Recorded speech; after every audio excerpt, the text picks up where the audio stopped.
আপনি কি direct selling করেন কিন্তু কাস্টমার আসে না, ইনকাম বন্ধ হয়ে গেছে? তাহলে এই ভিডিওটি আপনার জন্য। সবার আগে একটা প্রশ্ন করি, আপনি কি কাস্টমারের সমস্যা ঠিকভাবে বুঝতে পারছেন?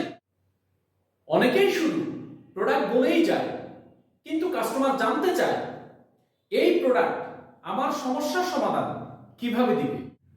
আপনি যদি কাস্টমারের অনুভূতি না বুঝেন তাহলে ইনকামও থেমে যাবে।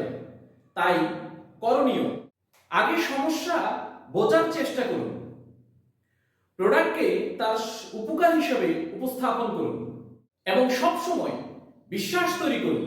কারণ সেলস মানে হলো ট্রাস্ট বিল্ড আপ করা। আপনি যদি এই তিনটি জিনিস ফলো করেন তাহলে সেলস নিজে থেকেই আসবে। কমেন্টে লিখুন আপনার চ্যালেঞ্জ কোনটা। এই ভিডিওটি যদি ভালো লাগে লাইক দিয়ে পাশে থাকবেন পরবর্তী আরো সেলসের প্রো টিপ পাওয়ার জন্য। সেলস মানেই হলো স্কিল, আর স্কিল মানে হলো প্র্যাকটিস প্লাস লার্নিং।